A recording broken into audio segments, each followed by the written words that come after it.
محترم بزرگوں اور بھائیوں،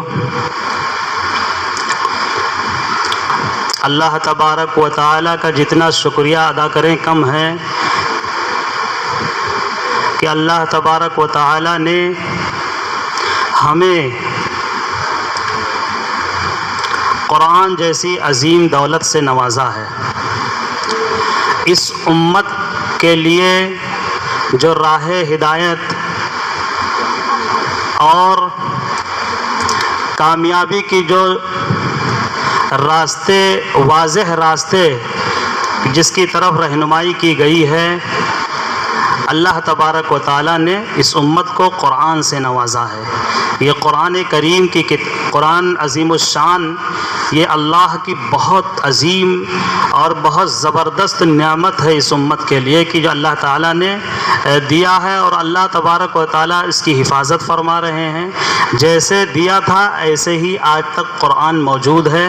قرآن جب ہم پڑھیں، قرآن کو جو سمجھیں، اور اسی مقصد کے لیے اللہ تعالیٰ نے قرآن کو نازل بھی کیا ہے، تو ہمیں اللہ تک پہنچنے کے لیے، کامیابی حاصل کرنے کے لیے کسی طرح کی کوئی دقت اور دشواری پیش آ ہی نہیں سکتی۔ کسی بھی طریقے سے ہمارے لیے راستہ تاریک اور اندھیرا نہیں نظر آئے گا، بلکہ واضح راستہ ہمارے لیے نظر آئے گا کہ اس راستے پر چلتے ہوئے ہم اللہ تک پہنچ جائیں۔ یہ قرآن ایسی کتاب ہے کہ زبردست طریقے سے ہماری رہنمائی کرتا ہے۔ اگر ہم رہنمائی حاصل کریں، شرط یہ ہے کہ ہم رہنمائی حاصل کرنے کی فکر کریں، قرآن کو سمجھنے اور اس پر عمل کرنے کا جذبہ اپنے اندر رکھیں۔ قرآن میں اللہ تبارک و تعالیٰ نے جو سب سے پہلی جو سورت ہے سورہ فاتحہ، اسی سورت میں اللہ تبارک و تعالیٰ نے مکمل کلیئر راستہ بتا دیا ہے کہ گھبرائیے نہیں جب فتنوں کا دور ہو، گمراہی ہر طرف پھیلی ہوئی ہو اور راستہ نظر نہ آتا ہو کہ کس راستے پر ہم چلیں، کن لوگوں کی بات مانیں، کن لوگوں کی بات کو سچا ہم جانیں، تو کہیں اور بھٹکنے کی ضرورت نہیں ہے، بلکہ قرآن اٹھا لو۔ قرآن اٹھا کر کے پھر قرآن سے اللہ سے مدد مت طلب کرو، اللہ تبارک و تعالیٰ سے دعا مانگو، قرآن کے ذریعے سے اللہ تعالیٰ ہدایت دیں گے اور راستے کھول دیں گے۔ سورہ فاتحہ اسی لیے، اسی اہمیت کے پیش نظر نماز کی ہر رکعت میں رکھا گیا ہے۔ نماز جیسی عظیم عبادت، اور اس عظیم عبادت کی ہر رکعت میں سورہ فاتحہ کا پڑھنا واجب ہے۔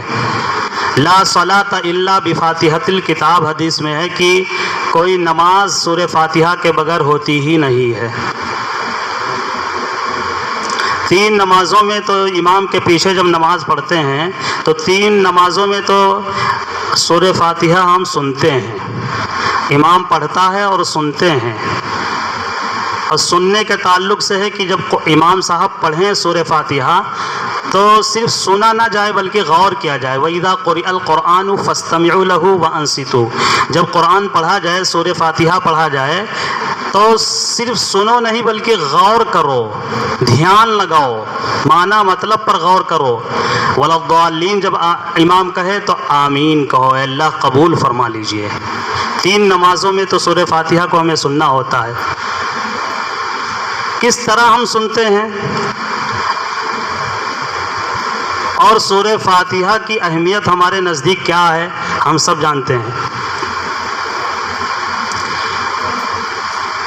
سورہ فاتحہ کے تعلق سے بڑی لاپرواہی ہے، بڑی غفلت ہے۔ پھر ہم سوچتے ہیں کہ نماز میں تو کہا گیا ہے کہ جو کوئی نمازی ہو جاتا ہے وہ اچھا انسان بن جاتا ہے، جو نمازی ہو جاتا ہے وہ برائیوں سے دور ہو جاتا ہے، جو نمازی ہو جاتا ہے فحش کاری اور بدکاری سے دور ہو جاتا ہے، وہ منہ سے گالی نہیں نکالتا، زبان سے گالی نہیں دیتا، وہ زبان سے کوئی ایسی فحش بات نہیں کرتا، گندگی اس کے منہ سے نکلتی ہی نہیں ہے نمازی کے تعلق سے کتابوں میں، بلکہ قرآن میں یہ چیز ہے۔ ان الصلاۃ تنہا عن الفحشاء والمنکر، نماز فحش اور منکرات یعنی برائیوں سے روک دیتی ہے۔ تو قرآن کا یہ دعویٰ ہے، اللہ کا یہ دعویٰ ہے، بلکہ نماز کا یہ دعویٰ ہے کہ اگر تم نمازی ہو جاؤ گے تو یہ برائیاں تم سے دور ہو جائیں گی۔ لیکن آج ہم اس کا برعکس دیکھتے ہیں، نمازی ہیں لیکن تمام برائیاں کر رہے ہیں، نمازی ہیں لیکن ان کے اندر تمام طرح کی بدکاریاں، فحش باتیں، گالی گلوچ اور تمام طرح کے خرافات نمازیوں کے اندر ہے۔ نماز بھی پڑھ رہے ہیں، پابندی کے ساتھ نماز کی ادائیگی ہو رہی ہے، لیکن برائیاں نہیں ختم ہو رہی ہیں نمازیوں سے۔ تو قرآن تو کہہ رہا ہے کہ نمازی ایسا ہو ہی نہیں سکتا، نمازی کے اندر سے تو برائیاں ختم ہی ہو جائیں گی۔ تو کیا سمجھیں کہ نماز 1450 سال، 1,500 سال ہو گئے، یہ نماز پرانی ہو گئی، اب اس کے اندر وہ برائیوں کے ختم کرنے کا چھمتا نہیں رہ گیا، یہ اسپائر نماز ہو چکی ہے۔ اب وہ ابو بکر صدیق کے زمانے والی نماز نہیں ہے، حضرت عمر فاروق رضی اللہ تعالیٰ عنہ کے زمانے والی، یعنی نبی کے زمانے والی نماز نہیں ہے کہ جو نماز وہ پڑھتے تھے برائیوں سے بچ جاتے تھے، برائیاں ان سے دور ہو جایا کرتی تھیں۔ لیکن آج یہ نماز گویا کہ اسپائر ہو چکی ہے، اس کے اندر اب یہ صلاحیت اور طاقت نہیں رہ گئی ہے کہ ایک نمازی کو برائیوں سے بچا لے۔ نماز بھی پڑھ رہے ہیں لیکن برائیاں بھی ہیں، ایسا کچھ نہیں۔ ہمیں غور کرنا ہوگا ہماری نماز ہو رہی ہے کہ نہیں ہو رہی ہے۔ آج اس پر توجہ دینے کی ہمیں ضرورت ہے۔ ہماری جب نماز ہوگی تب تو وہ نماز برائیوں سے بچائے گی۔ ابھی تو ہم بنیاد پر نہیں غور کر رہے ہیں کہ ہماری نماز اللہ تک پہنچ رہی ہے کہ نہیں پہنچ رہی ہے، ہماری نماز ہو بھی رہی ہے کہ نہیں ہو رہی ہے۔ لا صلاۃ الا بفاتحۃ الکتاب فرمایا گیا، سورہ فاتحہ کے بغیر نماز نہیں ہوتی ہے۔ آج ہم سورہ فاتحہ کتنے غور سے ہم سنتے ہیں یا پڑھتے ہیں؟ فرض نمازوں میں تو 3 نمازوں میں سننا ہوتا ہے، 2 نمازوں میں تو بالکل نہیں سن پاتے ہیں، اور پھر ہم ماشاءاللہ ہم میں سے ایسے بہت سے افراد ملیں گے کہ جو آتے ہیں صرف فرض پڑھتے ہیں، فرض پڑھ کر کے مسجد سے بھاگ جاتے ہیں، نہ پہلے کی سنت پڑھتے ہیں اور نہ بعد کی سنت پڑھتے ہیں۔ جب سنت اور نفل کا اہتمام کریں گے تو سنتوں میں خود سے سورہ فاتحہ پڑھیں گے، نفل کا جب اہتمام کریں گے تو خود سے سورہ فاتحہ پڑھیں گے۔ اور جب سنت کا اہتمام نہیں، نفل کا اہتمام نہیں، نہ پہلے سنت پڑھتے ہیں نہ بعد کی سنت پڑھتے ہیں، تو ہم نماز پڑھنے آئے ہیں اور بغیر سورہ فاتحہ کے یہاں سے خالی جا رہے ہیں، اور بغیر سورہ فاتحہ کے اللہ کے نبی نے فرمایا نماز ہوتی ہی نہیں ہے۔ گویا کہ ہماری نماز ہوئی ہی نہیں ہے، بغیر نماز کے ہم یہاں سے جا رہے ہیں، دھڑا دھڑ نمازیں بھی پڑھ رہے ہیں اور نماز ہو بھی نہیں رہی ہے۔ تو کیسے ایک نمازی برائیوں سے بچ سکتا ہے؟ کیسے ایک نمازی برائیاں اس سے دور ہو سکتی ہے؟ پہلے تو ہمیں یہ غور کرنا ہوگا کہ ہماری نماز تو صحیح ہو۔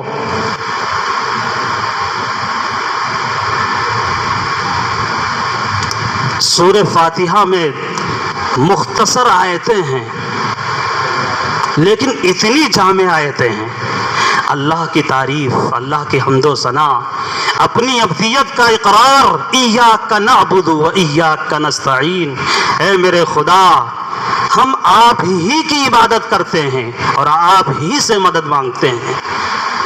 اس کا ترجمہ یہی ہوگا، آپ کے علاوہ کوئی تصور نہیں ہے عبادت کا، کسی کے سامنے جھکنے کا کوئی تصور نہیں ہے ہمارے یہاں، آپ ہی کی عبادت کرتے ہیں۔ یہ اقرار ہے بندے کے طرف سے اللہ کی بارگاہ میں کہ اے خدا ہم آپ ہی کی عبادت کرتے ہیں اور آپ ہی سے مدد مانگتے ہیں۔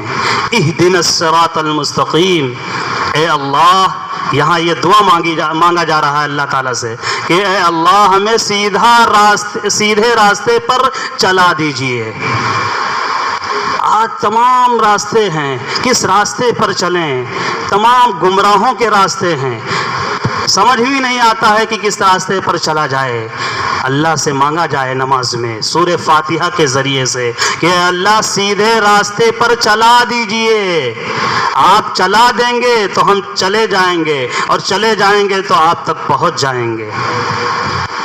اللہ تبارک و تعالیٰ ہی نے یہ آیت نازل فرمائی ہے کہ اس طرح سے مجھ سے مانگو، اور صراط مستقیم کو بھی اللہ تبارک و تعالیٰ نے واضح کر دیا ایسا نہیں کہ ایسے راستہ صراط مستقیم ایسا راستہ ہو کہ جو راستہ بالکل گمنام ہو، یا جس راستے پر کوئی کبھی گیا نہ ہو، اور جس راستے پر کبھی چل کر کے کوئی اللہ تک پہنچا نہ ہو، ایسا صراط مستقیم اللہ تبارک و تعالیٰ نے نہیں بتایا۔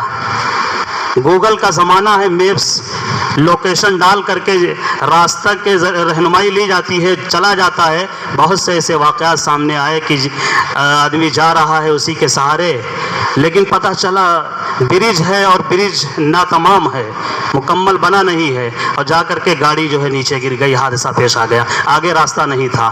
لیکن اللہ نے فرمایا ایسا راستہ ہم تمہیں نہیں بتا رہے ہیں کہ جس راستے کہیں راستہ کٹا ہو، یا جس راستے سے جا کر کے کہیں گڈھے میں گر جاؤ، یا جس راستے پر چلتے ہوئے تم مجھ تک نہ پہنچ پاؤ، ایسے راستہ صراط مستقیم نہیں ہے، بلکہ ایسا راستہ ہے کہ اس راستے پر بہت سے لوگ چلے ہیں اور چل کر کے اللہ تک پہنچے ہیں۔ وہ کون لوگ ہیں ان کو بھی اللہ تبارک و تعالیٰ نے بیان فرما دیا۔ صراط الذین انعمت علیہم، ایسے لوگوں کے راستے پر کہ جس راستے پر چلنے والوں پر آپ کا انعام ہوا ہے، انعمت علیہم، آپ کا انعام ہوا ہے ان کے اوپر۔ کن لوگوں پر انعام اللہ کا ہوا ہے؟ اللہ تبارک و تعالیٰ نے قرآن عظیم الشان کی دوسری آیتوں میں اس کو بھی کلیئر کر دیا۔ دیکھیے قرآن ہمارے لیے بالکل کلیئر ہے، ایک ایک چیز کو کلیئر بیان کر رہا ہے، ایک ایک آیتوں کو اللہ کھل کر کے اپنے بندوں کے لیے بیان کر دیا ہے۔ پھر بھی آج ہم گمراہ رہے ہیں، پھر بھی آج ہم بھٹک جائیں، اتنی عظیم کتاب پا کر کے اللہ کی قرآن پا کر کے، اور پھر بھی ہم بھٹکتے رہیں، اس سے بڑی بدقسمتی اور بد نصیبی نہیں ہو سکتی کہ اللہ نے اتنی عظیم کتاب سے نواز دیا اور اس کتاب کو ہم نہ پڑھیں، اس کتاب کو ہم نہ سمجھیں، اس کتاب کو اپنی زندگی میں عمل کے لیے نہ لائیں، پھر تو ہمارے لیے پھر کوئی کامیابی کے لیے اور کوئی نسخہ نہیں آ سکتا۔ سب سے عظیم کامیابی کی روشن اور واضح دلیل ہے قرآن، ایسا نور ہے، ہائی لوجن جس کو کہہ لیا جائے، کہ اس میں صاف صاف سب دکھتا ہے، سارے لوگ دکھتے ہیں، جتنے گمراہ فرقے ہیں، گمراہ لوگ ہیں، ان کو اگر چاہیے کہ کسی ہائی لوجن میں ہم دیکھیں، بالکل واضح نظر آئے کہ یہ لوگ گمراہ ہیں، تو قرآن کا سہارا لیں، اللہ کی کتاب کا سہارا لیں، سب سمجھ میں آ جائے گا، سارے لوگ نظر آ جائیں گے۔ اللہ نے فرمایا کہ کن لوگ، کون سے لوگ ہیں جو صراط مستقیم پر چل کر کے منزل تک پہنچ گئے، منزل مقصود تک پہنچ گئے۔ صراط الذین انعمت علیہم، اللہ کا انعام ان کے اوپر ہوا۔ اولئک الذین انعم اللہ علیہم من النبیین والصدیقین والشہداء والصالحین۔ چار لوگوں کا تذکرہ ہے سورہ فاتحہ میں۔ اللہ تبارک و تعالیٰ نے فرمایا ہے کہ چار قسم کے لوگ صراط مستقیم پر چلے، چلتے ہوئے چلے گئے، اللہ تک پہنچ گئے۔ سب سے پہلے انبیاء کرام، من النبیین، انبیاء کرام کا راستہ، نبیوں کا راستہ، نبیوں کی زندگی، نبیوں کا مشن، نبیوں کا مزاج، نبیوں کا طریقہ کار اللہ تک پہنچائے گا۔ تو آج کے وقت میں تو ہمارے سامنے نبی ہے نہیں، اور نہ قیامت تک کب کوئی نبی آئے گا۔ تین لوگ تو ہمارے زمانے میں موجود ہیں، تین قسم کے لوگ، والصدیقین، صدیقین موجود ہیں، آج کے وقت میں بھی موجود ہیں، والشہداء، شہداء آج کے وقت میں بھی موجود ہیں، بلکہ آج تو شہداء کا جس طرح خون بہ رہا ہے، پوری دنیا شہیدوں کے راستے سے واقف ہے۔ شہیدوں کے راستے پر چلیں گے تو اللہ تک پہنچ جائیں گے، جو شہید ہو رہے ہیں وہ اللہ تک پہنچ رہے ہیں، یہ قرآن ان کی گارنٹی دے رہا ہے۔ یہی سورہ فاتحہ ان کی ضمانت لے رہا ہے کہ جو شہید ہو رہے ہیں وہ اللہ تک پہنچ رہے ہیں۔ والصالحین، اور صالحین کہتے ہیں نیک لوگ۔ اللہ تبارک و تعالیٰ نے فرمایا کہ ان کے راستے پر چلو، باقاعدہ مستقل ایک آیت فرمائی، یا ایھا الذین آمنوا اتقوا اللہ وکونوا مع الصادقین، ایمان والو ڈرو اللہ سے، وکونوا مع الصادقین، سچے لوگوں کے ساتھ ہو جاؤ۔ جو صدیقین ہیں، صدیقین میں سب سے بڑے مقام حضرت ابوبکر صدیق رضی اللہ تعالیٰ عنہ کا ہے، صدیق اکبر۔ لیکن آپ کے بعد صدیقین کا سلسلہ ختم نہیں ہوا، آج تک سلسلہ ہے صدیقین کا۔ سچے لوگ آج بھی ہمارے وقت میں بھی موجود ہیں۔ ضرورت یہ ہے کہ ہم ان کو غور کریں، دیکھیں اور ان کو تلاشیں، اللہ سے مدد مانگیں کہ صدیقین آج کے وقت میں کہاں ہیں، تاکہ ان کے دامن کو تھام لے، ان کی صحبت اختیار کریں، ان کے ساتھ ہو جائیں، ان سے فائدہ اٹھائیں، دینی اور دنیاوی رہنمائی ان سے حاصل کریں۔ جس راستے جس ڈگر پر وہ چل رہے ہیں اسی راستے پر ہم بھی چلنے لگے، تاکہ صدیقین کے راستے پر چلتے ہوئے جو سورہ فاتحہ نے بتایا کہ اللہ تک پہنچنے کا راستہ صراط مستقیم ہے، صدیقین کا راستہ، شہداء کا راستہ، صالحین کا راستہ، یہ تین قسم کے لوگ اس راستے پر چل کر کے منزل تک پہنچے ہیں۔ اس لیے بہت کلیئر راستہ صراط مستقیم ہے۔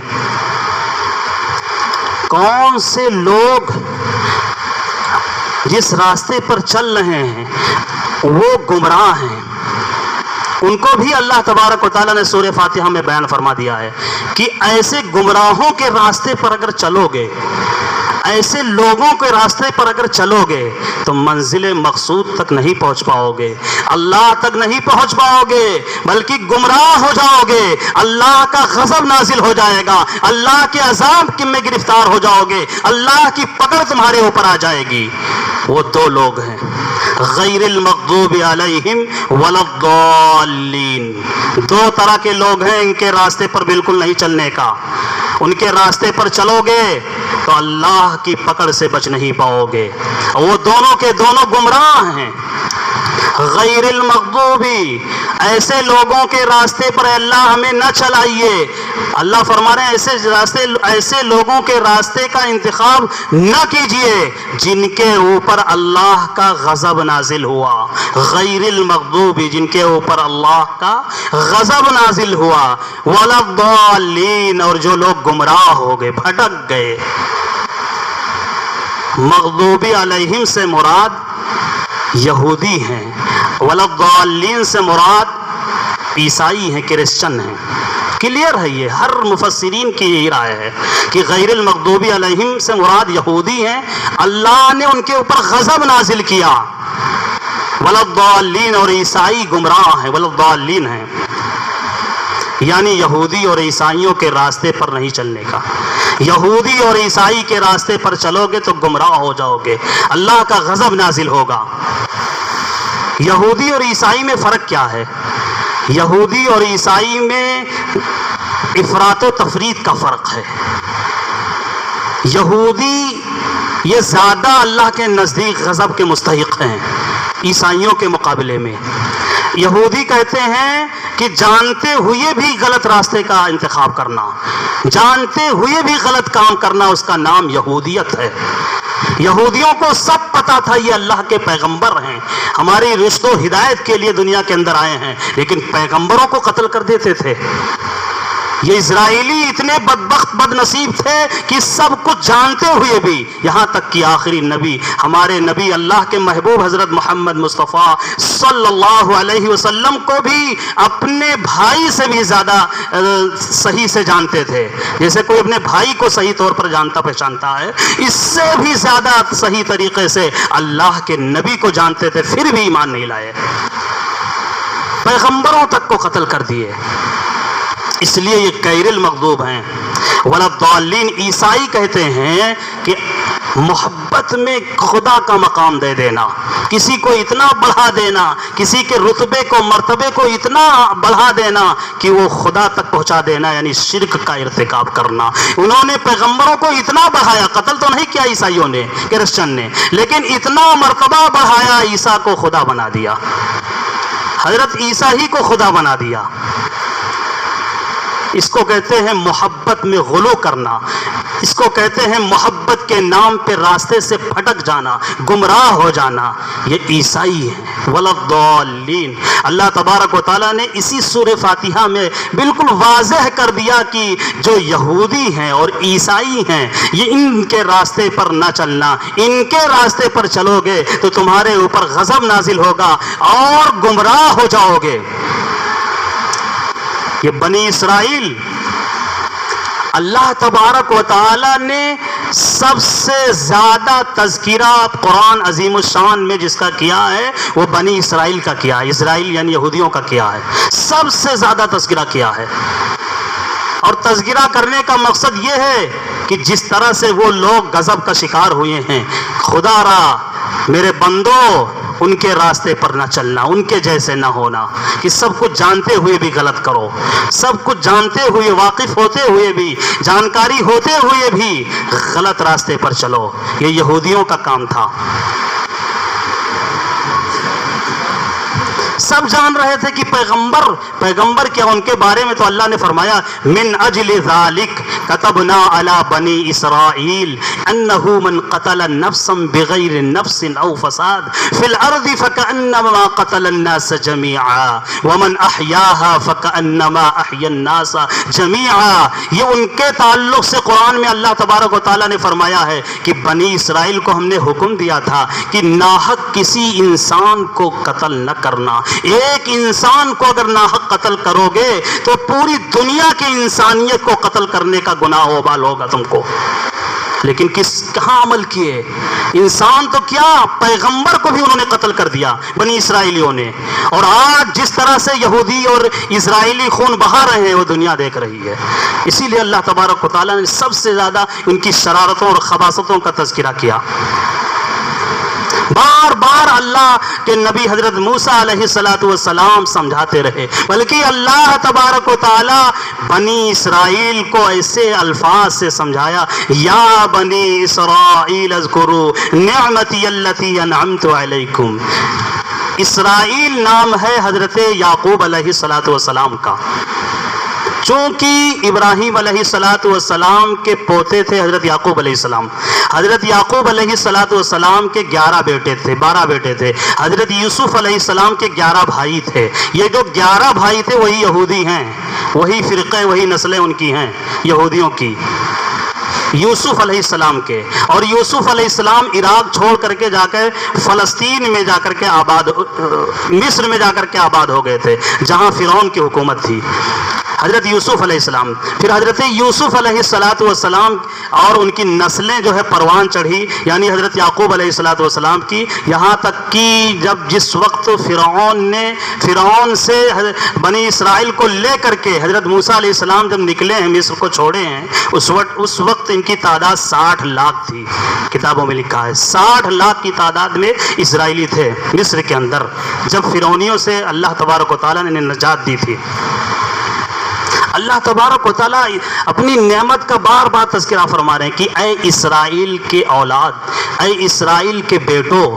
اسرائیل کہتے ہیں اس کا ترجمہ اللہ کا بندہ، کہ اے اسرائیل کے بیٹو میری نعمت کو نہیں یاد کر رہے ہو کہ کتنی نعمتیں، منہ و سلوہ نازل ہوا، اور اللہ تبارک و تعالیٰ نے سائے کے لیے بادل کا سایہ کیا، کھانے کا انتظام کیا، پانی کا انتظام کیا، فرعونیوں سے نجات دی، اور بہت سی ان کے اوپر نعمتیں نازل۔ اللہ فرما رہے ہیں کہ میری نعمت کو نہیں دیکھ رہے ہو، بار بار سرکشی، بار بار نافرمانی، یہاں تک کہ اللہ تبارک و تعالیٰ نے فرمایا کہ یہ ہدایت کی کتاب تورات ہم تمہیں دے رہے ہیں، اس پر عمل کرنا، یہ کامیابی کی ضمانت ہوگی، اس پر عمل کرنا۔